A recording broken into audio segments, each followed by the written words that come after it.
Good morning. इस class में हम देखेंगे एनवायरमेंटल डिटर्मिनिज्म के बारे में और इसमें जिन जोग्राफर्स का प्रमुख योगदान है उनका थोड़ा बहुत वर्णन हम करेंगे इसमें। साथ ही हम देखेंगे एनवायरमेंटल डिटर्मिनिज्म की जो पॉपुलैरिटी है वो क्यों कम हुई और इसकी आलोचना क्या क्या है। तो सबसे पहले देखते हैं कि जो भौगोलिक अध्ययन है उसका इतिहास है, उसमें जो मानव और पर्यावरण है, उसमें मानव और पर्यावरण, इन दो वेरिएबल्स का जो अंतर संबंधों का अध्ययन है वो एक प्रमुख विषय रहा है। अर्थात भूगोल का एक प्रमुख विषय क्या रहा है? मानव और पर्यावरण के अंतर संबंधों या इंटरेक्शंस या इंटर रिलेशंस का अध्ययन करना। और इन दोनों का जो अध्ययन करते हैं उस अध्ययन के भी अलग अलग दृष्टिकोण हैं। कुछ दृष्टिकोण मानव को प्रमुखता प्रदान करते हैं, कुछ पर्यावरण को प्रमुखता प्रदान करते हैं। तो बेसिकली हमारे जो सिलेबस में है तीन दृष्टिकोण हैं जिनका हम अध्ययन करेंगे। पहला आपका नियतिवाद, दूसरा आपका संभववाद और तीसरा आपका नवनियतिवाद। तो पहला जो टॉपिक है वो है आपका इसमें नियतिवाद। अब नियतिवाद जो है ये प्राचीनतम संकल्पना है जो इस फैक्ट या इस तथ्य पर आधारित है कि मानव के समस्त क्रियाकलाप, मानव जो भी करता है वो किससे नियंत्रित होते हैं? भौतिक पर्यावरण से। मानव के समस्त क्रियाकलाप भौतिक पर्यावरण द्वारा नियंत्रित होते हैं और प्रकृति के प्रभाव के कारण ही मनुष्य में जातिगत और सांस्कृतिक भिन्नताएं पाई जाती हैं। तो इसमें आप देखोगे प्रकृति या नेचर और मानव। प्रकृति और मानव के जो संबंध हैं उसमें केवल प्रकृति प्रमुख होती है। तो ये यूनिडायरेक्शनल है, एक दिशीय है। केवल प्रकृति मानव को प्रभावित करती है और प्रकृति की जो प्रधानता इसमें देखी गई है, इसी कारण से नियतिवादी विचारक हैं उनको जियोक्रेट्स बोलते हैं। उनको जियोक्रेट्स कहा जाता है। अब देखेंगे आप environment controls human actions and activities.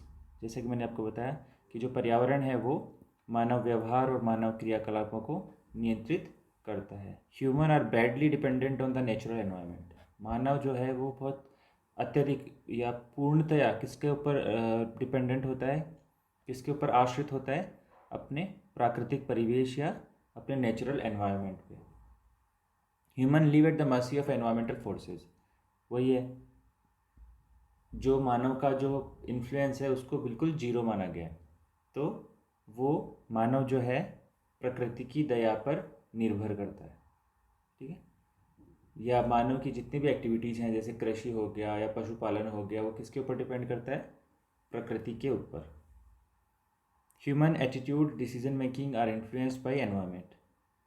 ठीक है, मानव की जो अभिवृत्ति है, उसकी जो निर्णय लेने की क्षमता है या चयन करने का जो उसका स्कोप है, वो प्रकृति द्वारा प्रदत्त संसाधनों पर निर्भर करता है। इसके बाद में आप जो नियतिवाद में जिन जिन भूगोलवेताओं का एनवायरमेंटल डिटर्मिनिज्म को आपके बहुत सारे एंशंट और मिडेवल पीरियड के जो भूगोलवेत्ता थे उन्होंने इसको सपोर्ट किया। ठीक है,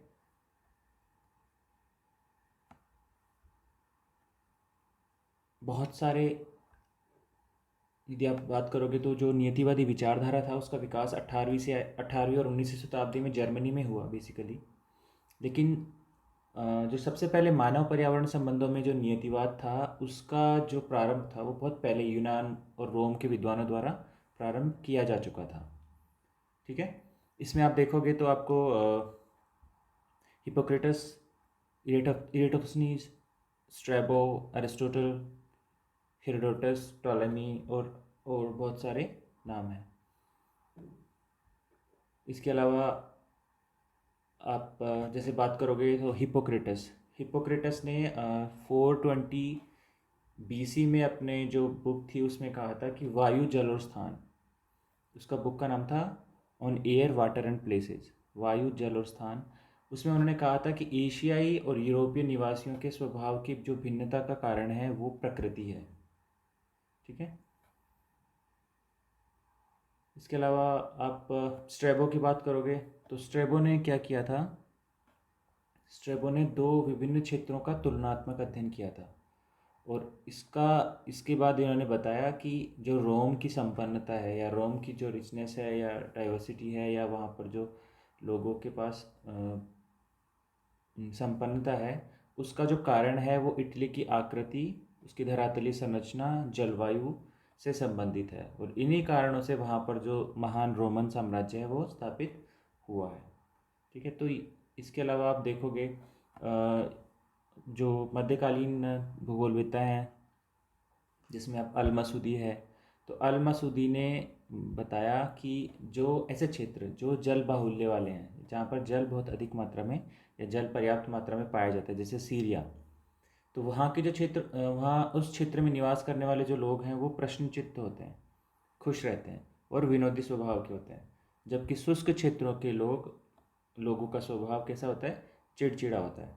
ठीक है। साथ ही उसने कहा कि उन्मुक्त खुले वातावरण में रहने वाले चरवाहे जो होते हैं, वहाँ पर जो चरवाहों का काम करते हैं, वो लोग दृढ़ निश्चयी होते हैं, शक्तिशाली होते हैं, बुद्धिमान होते हैं और शारीरिक रूप से भी मजबूत या स्ट्रांग होते हैं। ठीक। तो आप देखोगे कि एंशियंट काल से लेके मिडाइवल काल तक जो मानव पर्यावरण संबंध है उसमें नियतिवाद का बाहुल्य था। अधिकतर जो भूगोलवेत्ता थे वो नियतिवादी थे।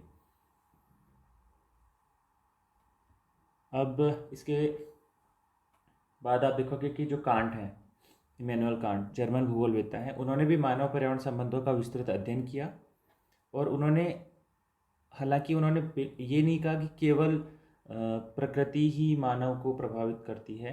उन्होंने कहा कि प्राकृतिक भूगोल का जो प्रभाव है वो मानवीय इतिहास पर स्पष्ट रूप से देखा जा सकता है।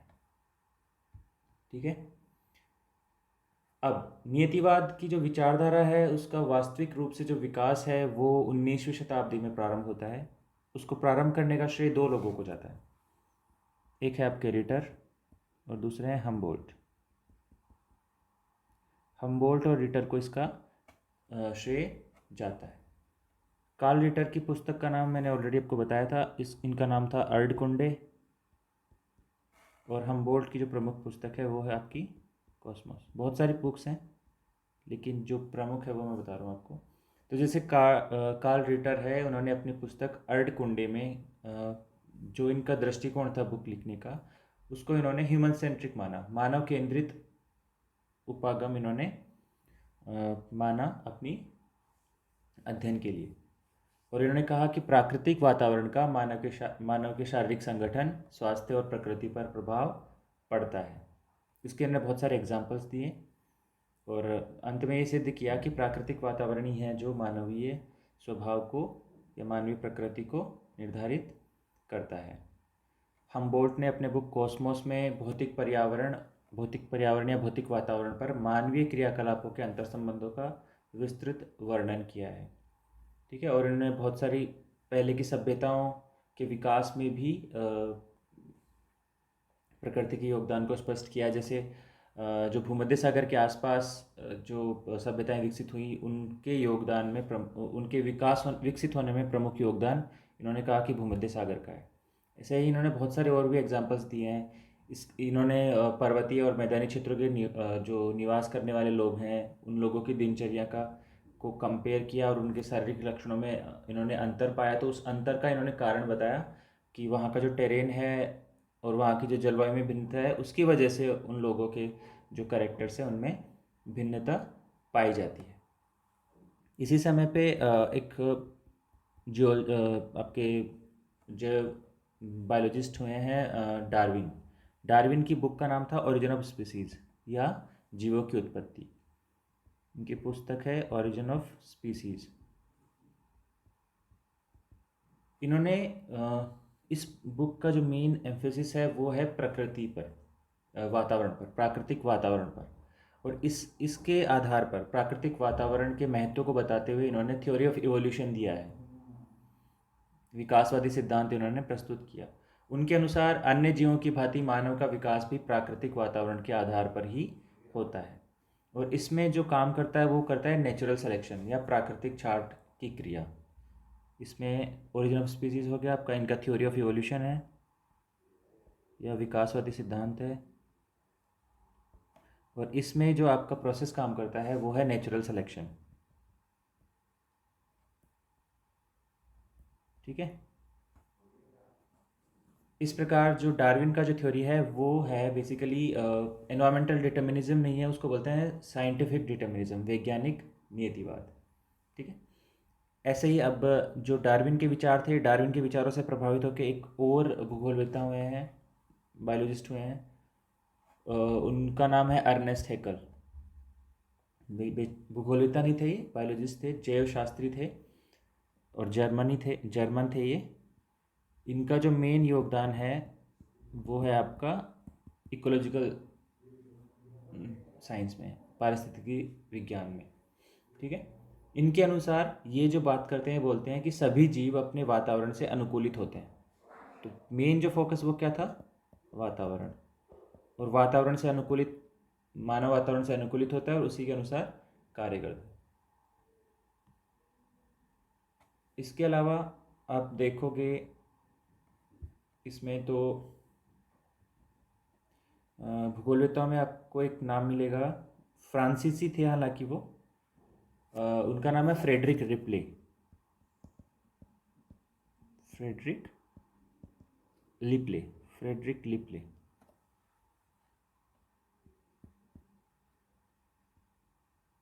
ठीक है। फ्रेडरिक लिप्ले ने अपने सिद्धांत, इनका जो थ्योरी था वो था प्लेस वर्क फोक, प्लेस वर्क। इसको हम डिटेल में बाद में देखेंगे यदि टाइम मिला तो।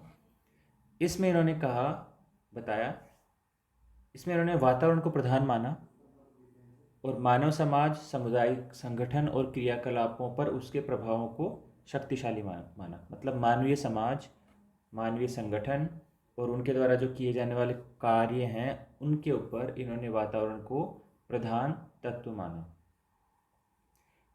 उनके अनुसार किसी स्थान का वातावरण उस प्रदेश में किए जाने वाले कार्य के प्रकार को निश्चित करता है, और उन्हीं कार्यों के द्वारा जो समाज है उसका सामाजिक संगठन निर्धारित होता है। तो ये बहुत इम्पोर्टेंट है इनका जो प्लेस वर्क फोक थ्योरी है इनका। ठीक है। इसके बाद में आप देखोगे जो मेन भूगोलवेत्ता हुए हैं जिन्होंने वातावरणीय निश्चयवाद या एनवायरमेंटल डिटर्मिनिज्म में अपना प्रमुख योगदान दिया, उसमें आते हैं आपके रेडजेल। जो रेडजेल हैं वो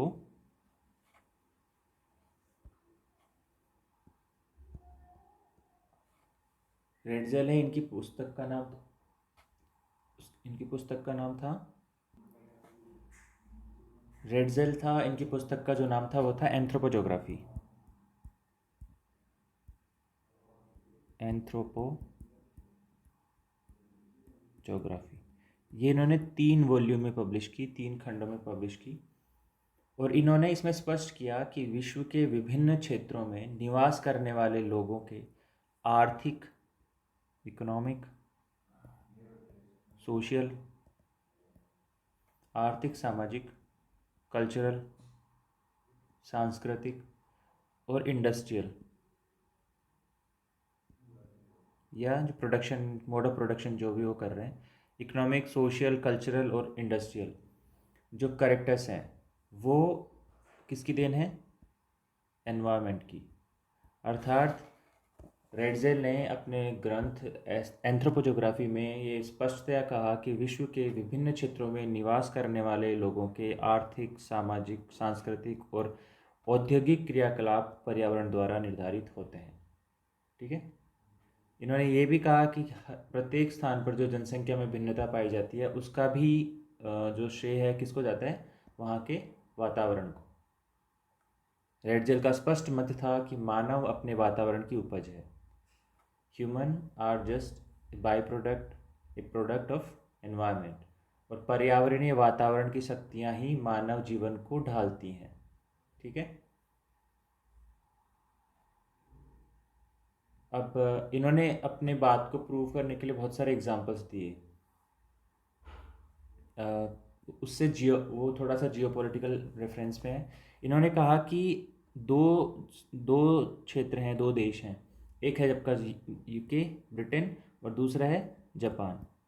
इन्होंने कहा कि जापान और यूके को शक्तिशाली होने में जो प्रमुख योगदान है वो वहाँ की भौगोलिक स्थिति है, क्योंकि इनकी जो भौगोलिक स्थिति है वो इंसुलर है, द्वीपीय है। दोनों ही द्वीपीय प्रदेश हैं तथा उनको आक्रमणकारियों से प्राकृतिक सुविधा उपलब्ध है, क्योंकि द्वीप हैं तो जल है आसपास, तो कोई भी आक्रमणकारी होगा तो जल्दी से आक्रमण नहीं कर पाएगा, क्योंकि उस टाइम पर जो लेवल ऑफ जो आपका टेक्नोलॉजिकल एडवांसमेंट इतना नहीं था, सबमरीन्स वगैरह इतनी ज़्यादा विकसित नहीं थी।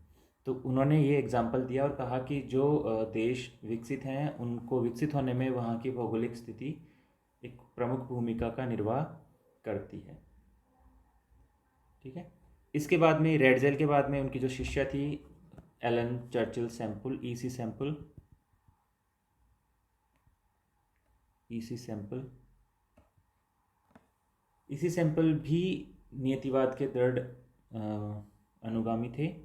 इनकी जो बुक थी वो थी influences of geographical environment, influences of geographic environment, 1911 में पब्लिश हुई थी ये बुक।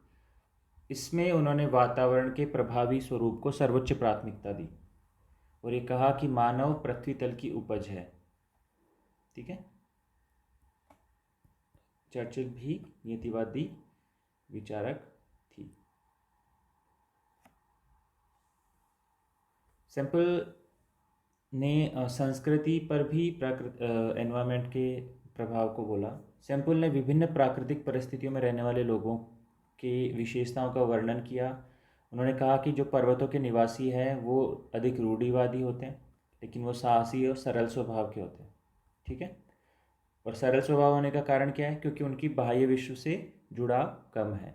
पर्वतीय क्षेत्रों में रहने वाले लोग हैं तो वो ज़्यादा, जो मैदानी भागों वाले क्षेत्र में रहने वाले लोग हैं उनसे उनका जुड़ाव कम है। ठीक। और इसके विपरीत जो मैदानी क्षेत्रों में निवास करते हैं वो सक्रिय होते हैं, संवेदनशील होते हैं और लचीले स्वभाव के होते हैं, लेकिन उनमें साहस का अभाव होता है, क्योंकि वहाँ का जो एनवायरनमेंट है वो उनमें वो साहस का गुण डेवलप ही नहीं कर पाता। ठीक है। क्योंकि उनको जो एनवायरमेंटल डिफ़िकल्टीज़ हैं उनका कम सामना करना पड़ता है। इन्होंने कहा कि रिलीजन है वो भी एनवायरनमेंट से प्रभावित होता है।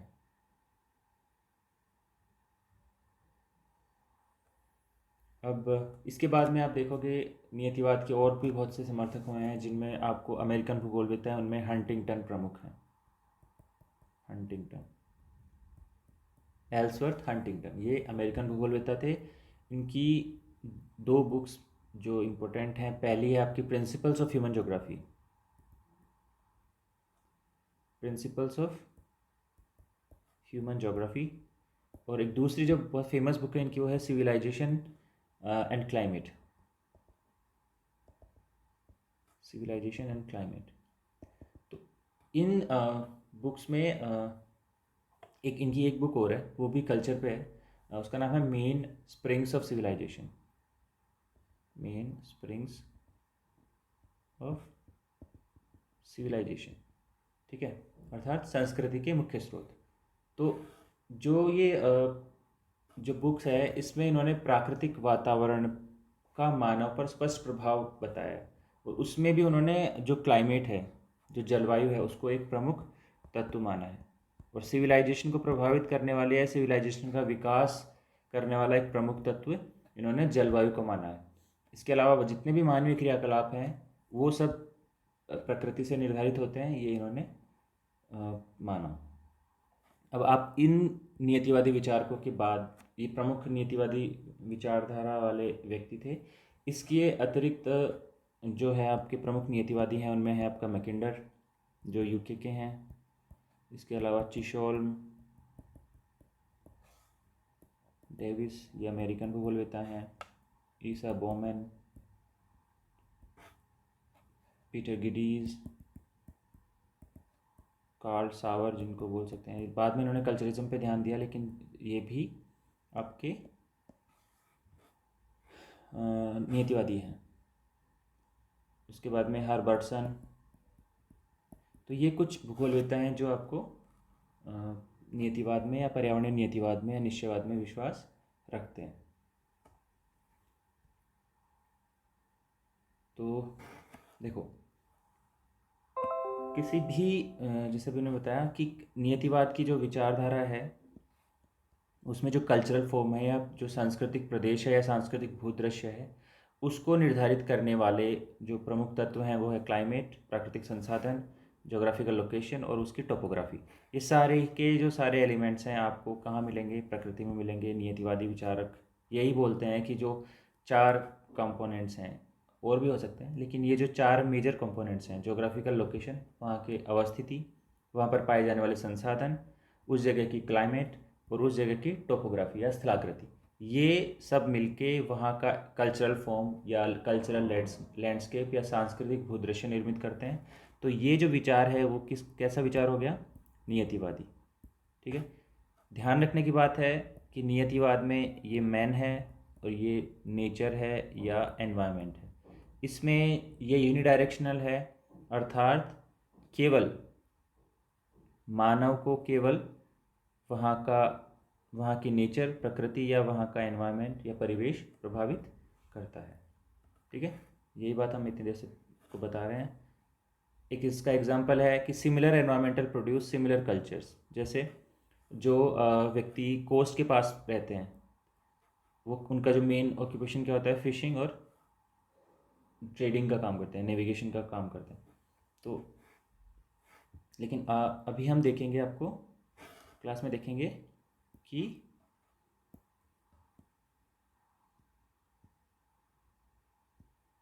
इसकी आलोचना क्या है या इसकी आलोचना के आधार क्या हैं। पर्यावरणीय निश्चयवाद की आलोचना किन किन आधारों पर की जाती है? तो आप देखोगे कि 20वीं शताब्दी का प्रारंभ होता है तो भौगोलिक साहित्य पर नियतिवाद का प्रभाव धीरे धीरे कम होने लग जाता है। ठीक है। अब इसकी आलोचना, पहली आलोचना देखो आप इसमें, ये बोलते हैं कि समान भौगोलिक दशाएं समान आउटकम देती है। समान भौगोलिक दशाएं होंगी तो वहाँ पर जो पर्यावरण होगा वो समान दशाएं या जो कल्चर होगा वो समान क्रिएट होगा। लेकिन आप देखोगे कि ध्रुवीय क्षेत्रों में रहने वाले या टुंड्रा प्रदेश में रहने वाले बहुत सारी जो जनजातियां हैं, जैसे आप देखो एस्किमो है, उसके अलावा चुकची है, सेमोइड्स है, लैप्स है, सेमोइड्स। तो जैसे मैंने 5 एग्जाम्पल आपको दिए, ये जहाँ पे रहते हैं वहाँ पर लगभग एक ही प्रकार की भौगोलिक दशाएं आपको प्राप्त होंगी।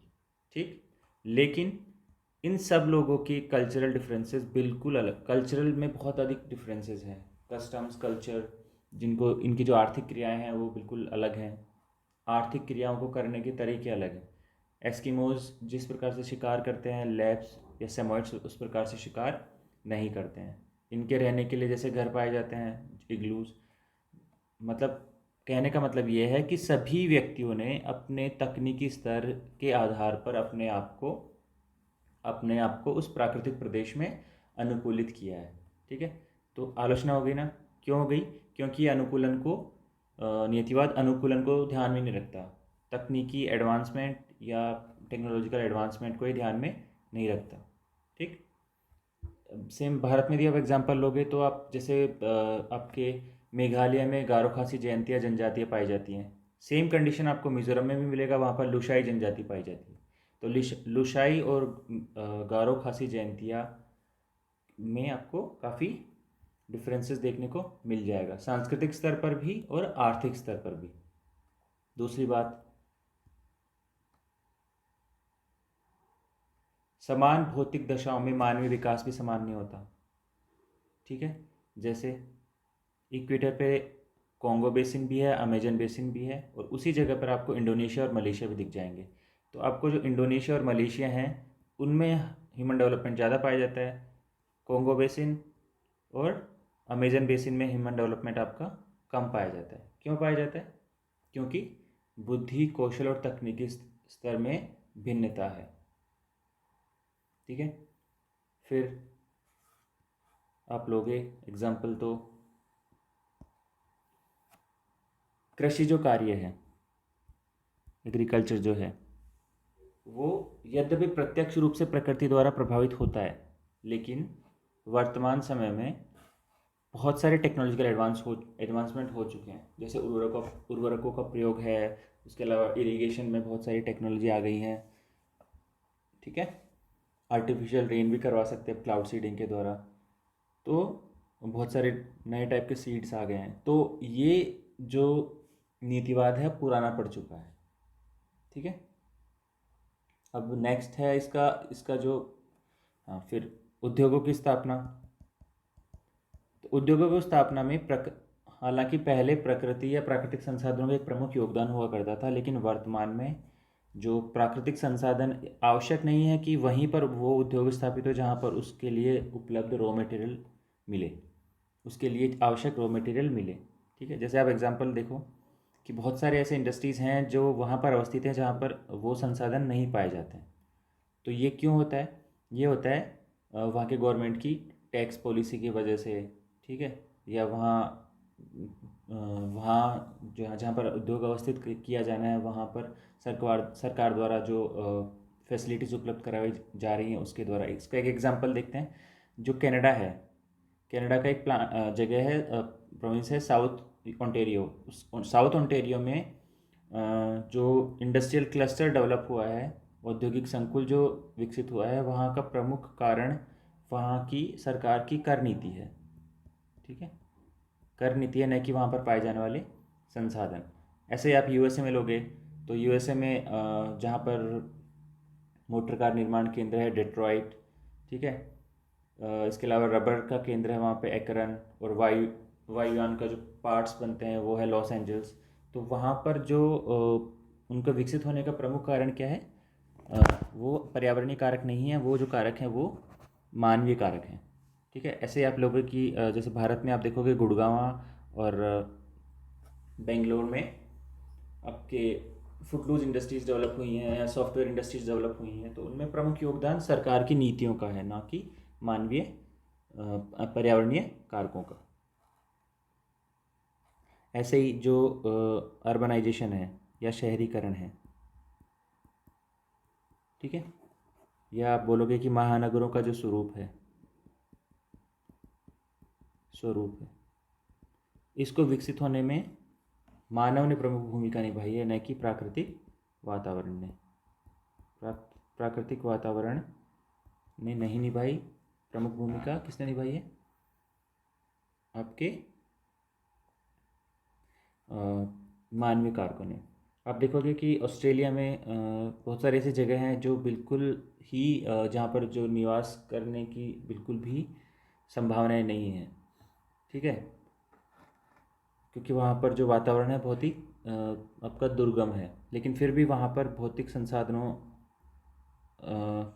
और मतलब तकनीकी के विकास की वजह से वहाँ पर लोग निवास कर रहे हैं। दुर्गम स्थितियों के वजह बाद भी वहाँ पर लोग निवास कर रहे हैं। फिर जैसे बहुत सारी ऐसी सभ्यताएं हुई हैं जो उस जगह पर विकसित हुई हैं जहाँ पर जल की उपलब्धता पर्याप्त नहीं थी, या आप बोल सकते हो कि जो स्थितियाँ थी वो दुर्गम थी, लेकिन उन लोगों ने सभ्यता जहाँ पर विकसित हुई वहाँ पर जो लोग थे उनकी तकनीकी दक्षता की वजह से वो लोग वहाँ पर विकसित कर पाए उसको। अर्थात जलवायु के प्रतिकूल होने पर भी सभ्यताएं विकसित हुई हैं। जैसे आपकी मिस्र की जो सभ्यता है वो रेगिस्तान में विकसित हुई है, और एंडीज़ है वो पीहड़ में विकसित हुई है। ठीक है, रॉकी टेरेन पे विकसित हुई है। क्यों हुई है? क्योंकि वहाँ पर मानव ने अपनी तकनीकी का उपयोग करके ये संभव बनाया। इसके बाद में एक भूगोलवेत्ता हैं OH के स्पेट। उन्होंने वातावरणीय निश्चयवाद को दुराग्रही विचार माना। ठीक है, क्यों माना? उन्होंने माना इसलिए क्योंकि ये बोलता है कि मानव अलग है और पर्यावरण या परिवेश अलग है, ये प्रकृति अलग है। तो वास्तव में ये जो है वो संभव नहीं है, क्योंकि बिना परिवेश या बिना मानव के वातावरण शून्य है। यदि मानव ही नहीं होगा तो वातावरण का कोई अस्तित्व ही नहीं रह पाएगा, या वातावरण अर्थहीन है। तो स्पेट ने बोला, तो अर्थात दोनों में सामंजस्य आवश्यक है। इसी प्रकार रिचर्ड हार्टशॉन ने कहा कि यह जो विचार है, नियतिवाद का विचार है, यह भूगोल की आधारभूत एकता के विरुद्ध है। क्योंकि भूगोल क्या करती है कि मानव और परिवेश को साथ में अध्ययन करती है। ठीक है, यदि अलग अलग आप मान लोगे तो वो बिल्कुल भूगोल की जो आधारभूत एकता है उसको छिन्न भिन्न करता है या उसके विरुद्ध है। तो ये बहुत सारे हमने वो पढ़े, इसकी आलोचना पढ़ी। शॉर्ट में हम कह सकते हैं कि प्रकृति और मानव जो है, प्रकृति और मानव